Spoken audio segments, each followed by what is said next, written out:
दिल्ली में हमारी सरकार आएगी तो हम जीएसटी को बदलेंगे और एक टैक्स, सिर्फ एक टैक्स होगा, 5 टैक्स नहीं होने वाले। का सबसे बड़ा कारण नोटबंदी और गलत जीएसटी। यहां पे भाइयों और बहनों, आपके चीफ मिनिस्टर नहीं हैं, यहां के राजा हैं। आप सबने देखा होगा कि देश में बीजेपी के लोग, आरएसएस के लोग नफरत और हिंसा फैला रहे हैं। स्टेज पे कांग्रेस पार्टी के सीनियर नेता, हमारे प्यारे कार्यकर्ता, भाइयों और बहनों, प्रेस के हमारे मित्रों, आप सबका यहां बहुत बहुत स्वागत। వేదికను అలంకరించిన సీనియర్ కాంగ్రెస్ నాయకులు, ఇక్కడికి విచ్చేసినటువంటి నా కాంగ్రెస్ కార్యకర్తలు, సోదర సోదరీమణులు, ప్రెస్ కి చెందినటువంటి మిత్రులు, మీ అందరికీ నేను ఇక్కడికి సాదరంగా స్వాగతం పలుకుతున్నాను। कुछ दिन से भारत जोड़ो यात्रा कन्याकुमारी से कश्मीर तक चल रही है। గత కొన్ని రోజుల నుంచి ఈ యొక్క భారత్ జోడో యాత్ర కన్యాకుమారి నుంచి కాశ్మీర్ వరకు నడుస్తున్నది। सुबह चलना शुरू करते हैं 6 बजे और शाम को 6-7 बजे हम रुकते हैं। ఉదయం 6 గంటలకు ప్రారంభమయ్యే ఈ యాత్ర ప్రతిరోజు సాయంత్రం దాదాపు 6-7 గంటలకు ముగుస్తున్నది। दिन भर हम तेलंगाना की जनता से बात करते हैं, माताओं से, बहनों से, किसानों से, मजदूरों से, छोटे व्यापारियों से, युवाओं से, उनके दिल में जो है उसको हम सुनते हैं। రోజంతా కూడా తెలంగాణలో ఉన్నటువంటి అనేక మందితోటి, లక్షలాది మందితోటి మాట్లాడటం జరుగుతుంది। తెలంగాణలో ఉన్నటువంటి తల్లులతోటి, సోదరీమణులతోటి, సోదరులతోటి, కార్మికులతోటి, రైతులతోటి, యువకులతోటి, విద్యార్థులతోటి అందరితో మాట్లాడి వారి మనసులో ఉన్న, వారి హృదయంలో ఉన్నటువంటి భావాలను అర్థం చేసుకునే ప్రయత్నం చేస్తున్నాము। 7-8 घंटे हम आपकी बात सुनते हैं और अंत में 15 मिनट हम अपनी बात रखते हैं। రోజు కూడా దాదాపు 6-7 గంటలు మీ మాటలు విని చివరగా రోజు 15 నిమిషాలు మాత్రమే నేను మాట్లాడుతున్నాను। भारत जोड़ो यात्रा हमने क्यों शुरू की? ఈ యొక్క భారత్ జోడో యాత్ర మనము ఎందుకు ప్రారంభించినాము? आप सबने देखा होगा कि देश में बीजेपी के लोग, आरएसएस के लोग नफरत और हिंसा फैला रहे हैं। మీరందరూ కూడా చూస్తున్నారు, ఈ దేశంలో భారతీయ జనతా పార్టీ అలానే ఆర్ఎస్ఎస్ మన మధ్యన ద్వేషాన్ని, అలానే మన మధ్యన అహింసని ప్రేరేపిస్తున్నారు। एक भाई को दूसरे भाई से लड़ा रहे हैं। అన్నదమ్ముల మధ్యన పంచాయతీ పెడుతున్నారు, గొడవలు సృష్టిస్తున్నారు। एक तरफ बीजेपी हिंसा फैला रही है, नफरत फैला रही है, और दूसरी तरफ टीआरएस उनका पूरा का पूरा समर्थन कर रही है। ఒక పక్కన భారతీయ జనతా పార్టీ హింసని, ద్వేషాన్ని ప్రేరేపిస్తుంటే మరొక పక్కన టిఆర్ఎస్ పార్టీ భారతీయ జనతా పార్టీకి సంపూర్ణ మద్దతు ప్రకటిస్తున్నది। जो भी बीजेपी चाहती है భారతీయ జనతా పార్టీ ఏదైతే ఆశిస్తున్నదో అది టిఆర్ఎస్ పార్టీ 2 సభలలో, లోకసభలో, రాజ్యసభలో కూడా చేసి పెడుతున్నది భారతీయ జనతా పార్టీకి। भारत जोड़ो यात्रा का पहला लक्ष्य जो हिंसा और नफरत देश में फैलाई जा रही है, इसके खिलाफ खड़ा होना, इसके खिलाफ आवाज उठाना। భారత్ జోడో యాత్ర మొదటి లక్ష్యం ఏదైతే భారతదేశంలో హింస అలానే ద్వేషాన్ని ప్రేరేపిస్తున్నారో దాన్ని అంతమొందించడానికి, దానికి వ్యతిరేకంగా పోరాడడానికి। हिंदुस्तान में आज 45 साल में सबसे ज्यादा बेरोजगारी है। దేశంలో భారతదేశంలో నేటి వరకు అత్యధిక నిరుద్యోగం ఈ రోజు మన దేశంలో ఉన్నది. सड़क पे मेरे साथ युवा चलते हैं, मैं उनसे पूछता हूं कॉलेज के बाद, यूनिवर्सिटी के बाद क्या करना चाहते हो? యాత్రలో భాగంగా యువకులతో మాట్లాడినప్పుడు నేను అడుగుతాను వాళ్ళని, కాలేజీ పూర్తయిన తర్వాత మీరేం చేస్తారని నేను వారిని ప్రశ్న అడుగుతున్నాను. मैं पूछता हूं, कहते हैं, कोई कहता है आईएएस, कोई कहता है पुलिस, कोई कहता है आर्मी। నేను వారిని అడిగినప్పుడు వారు చెప్తుంటారు నేను ఐఏఎస్ అవుతానని, కొంతమంది పోలీస్ అవుతానని, కొంతమంది మేము ఆర్మీలో చేరతామని చెప్తున్నారు యువకులు. कोई सॉफ्टवेयर इंजीनियर बनना चाहता है, कोई सिविल इंजीनियर बनना चाहता है। కొంతమంది సాఫ్ట్వేర్ ఇంజనీర్ల మైదామని కలలు కంటున్నారు, కొంతమంది సివిల్ ఇంజనీర్లు కావాలనుకుంటున్నారు. युवाओं के ये सब सपने हैं। ఇవన్నీ కూడా యువకుల స్వప్నాలు, ఇవన్నీ కూడా యువకులు కోరుకుంటున్నటువంటి లక్ష్యాలు. इसके बाद मैं उनसे पूछता हूं क्या लगता है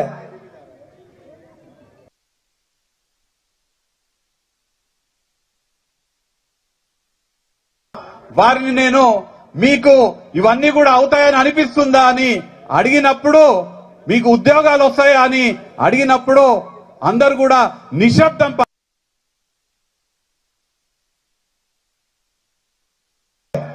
शिक्षा में जाते हैं, వేల రూపాయలు లక్షల రూపాయలు శిక్ష కోసం ప్రభుత్వాలు వెచ్చిస్తున్నాయి. मगर तेलंगाना के युवा रोजगार मिलेगा या नहीं? తెలంగాణలో ఉన్నటువంటి యువతకు వాళ్ళ కాలేజ్ అయిపోయిన తర్వాత వారికి ఉద్యోగాలు వస్తాయా రావా అనే విషయం వారికి ఇంకా స్పష్టత లేదు. यहाँ पे भाई और बहनों आपके चीफ मिनिस्टर नहीं है, यहाँ के राजा हैं। ఇక్కడ మన రాష్ట్రంలో మనందరికీ సోదర సోదరీమణులకి ఇక్కడ ముఖ్యమంత్రి లేడు, మన రాష్ట్రంలో ఒక రాజు పాలిస్తున్నాడు. ये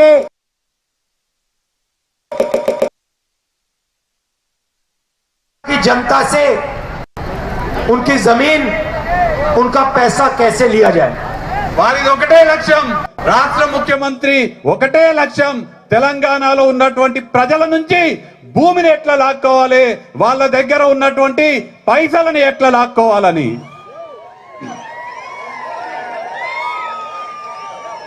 हर शाम चीफ मिनिस्टर भूमि पोर्टल को देखते हैं,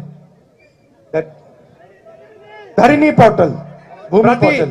ప్రతి సాయంత్రం ముఖ్యమంత్రి గారు ధరణి పోర్టల్ ని చూస్తారు. किसने क्या खरीदा, ఎవరెవరు ఎక్కడెక్కడ ఏమేం కొన్నారని. उसमें उनको वो भी पता लग जाता है कि उन्होंने कितना खरीदा। దాంట్లో ఆయనకు ఇది కూడా తెలుస్తుంది ఆయన ఏం కొన్నాడు, ఎంత కొన్నాడని. उनकी शाम को पर्सनल रिपोर्ट मिल जाती है, ప్రతి సాయంత్రం కూడా ఒక పర్సనల్ రిపోర్ట్ వారికి వస్తుంది. कहां कहां कहां चीफ मिनिस्टर ने किसकी जमीन हड़पी। ఎక్కడెక్కడ ముఖ్యమంత్రి ఎవరెవరి భూమి లాక్కున్నాడని. आज मैं आदिवासी भाइयों बहनों से मिला, ఇవాళ నేను గిరిజన సోదర సోదరీమణులతోటి కలవడం జరిగింది. दलित भाइयों से मिला, దళిత సోదర సోదరీమణులతో కూడా కలవడం జరిగింది. फॉरेस्ट राइट्स एक्ट में हमने आदिवासियों को जमीन देने की कोशिश की।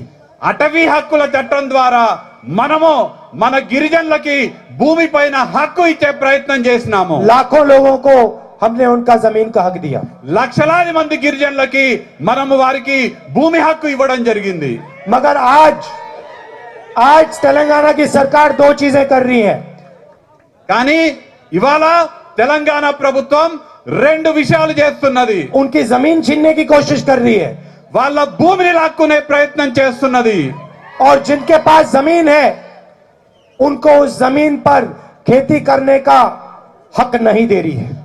అలానే ఎవరి దగ్గర అయితే భూమి ఉన్నదో ఆ భూమి పైన వారిని సేద్యం చేయనీయకుండా ప్రయత్నం చేస్తున్నది. दलित भाइयों और बहनों को हमने 25 लाख एकड़ दिलवाए थे। దళిత గిరిజన దళితులకు దళిత సోదర సోదరి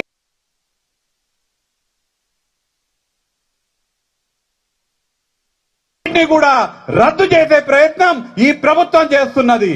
जमीन आज तेलंगाना में सबसे बड़ा मुद्दा है। ఇవాళ తెలంగాణ రాష్ట్రంలో అన్నిటికన్నా ముఖ్యమైనటువంటి అంశము భూమి అంశము. और इससे सबसे ज्यादा कष्ट तेलंगाना की जनता को हो रहा है। ఈ విషయంలో అన్నిటికన్నా ఎక్కువ కష్టము తెలంగాణ ప్రజలకు కలుగుతున్నది. हमारी सरकार आएगी तो फॉरेस्ट राइट एक्ट को हम 100% इंप्लीमेंट करके दिखाएंगे। మన ప్రభుత్వం వస్తే అటవీ హక్కుల చట్టాన్ని 100% అమలు చేస్తాము. और जो दलितों को हमने जमीन का वायदा किया था, जो पट्टा दिया, उसका पूरा का पूरा हक हम उनको देंगे। అలానే దళితులకు ఏదైతే భూమి పైన హక్కు ఉంటుందో, దళితులకు ఏదైతే భూమి మనము వారికి వాగ్దానం చేసినామో భూమితో పాటు పూర్తి హక్కులు ఇచ్చేటట్టుగా మన ప్రభుత్వం వచ్చిన తర్వాత और చేస్తాం. ये धरनी पोर्टल में जो बेईमानी हो रही है, गलत नाम डाले जा रहे हैं, इसको हम ठीक करेंगे। అలానే ధరణి పోర్టల్లో ఏదైతే అన్యాయం జరుగుతుందో, ఏదైతే తప్పుడు పేర్లు పెడుతున్నారో వీటిని అన్నింటినీ కూడా సరి చేసే బాధ్యత మనం ఖచ్చితంగా తీసుకుంటాము. बेरोजगारी का सबसे बड़ा कारण नोटबंदी और गलत जीएसटी।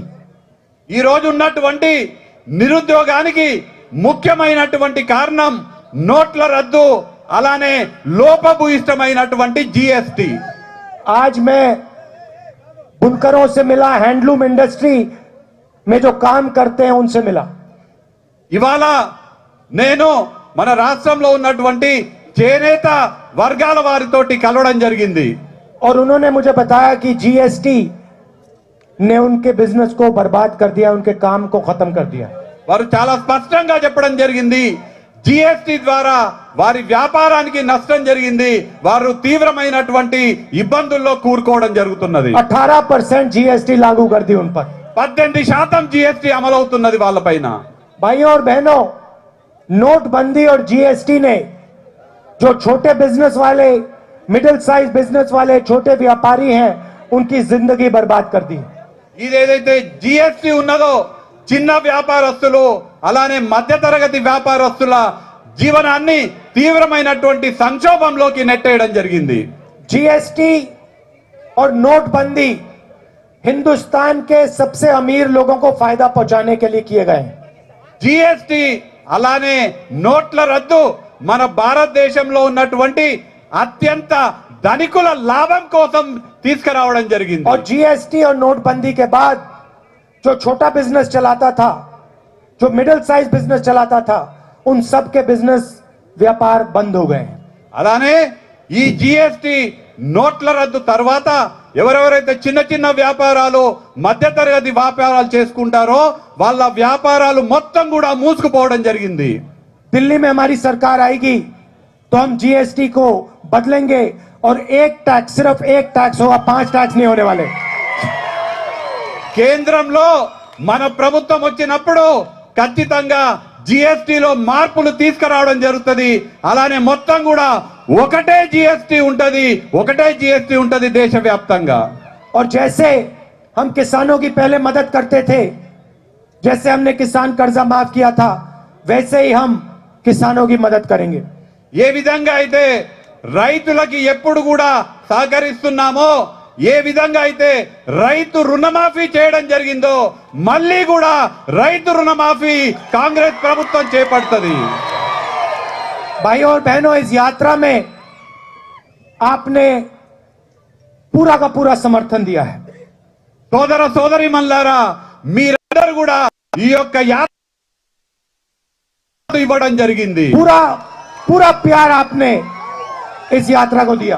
మీ అందరు కూడా అమితమైనటువంటి ప్రేమని ఈ యాత్రకు ఇవ్వడం జరిగింది. आप देखिए, इस यात्रा में अलग अलग धर्म के लोग, अलग जात के लोग, अलग भाषा बोलने वाले लोग सब चलते हैं। మీరందరూ గమనిస్తే ఈ యాత్రలో వివిధ కులాలు, మతాలు, వివిధ భాషలు మాట్లాడే వాళ్ళు ఈ యాత్రలో నడుస్తున్నారు. इस यात्रा में आपको हिंसा, नफरत नहीं दिखाई देगी। ఈ యాత్రలో మీకు ఎక్కడ కూడా హింస గాని ద్వేషం గాని కనిపించదు. इसमें कोई गिरता है, धक्का लगता है, गिरता है, एकदम सबके सब लोग उसे उठा लेते हैं, मदद करते हैं। ఈ యాత్రలో ఎవరైనా ఎక్కడైనా తట్టుకొని కింద పడితే పక్కనున్నటువంటి వాళ్ళు అందరూ కూడా వచ్చి వారిని లేపి వారికి సహకరించే ప్రయత్నం చేయడం మన అందరం కూడా చూస్తుంటాం. यही यही सच्चा हिंदुस्तान है। ఇదే నిజమైన భారతదేశం. तो इसके लिए मैं दिल से आपका धन्यवाद करना चाहता हूं। దీనికోసం నేను హృదయపూర్వకంగా మీ అందరికీ కూడా కృతజ్ఞతలు తెలియజేసుకుంటున్నాను. आमतौर से सुबह जब व्यक्ति उठता है, चलता है, तो थकान नहीं होती।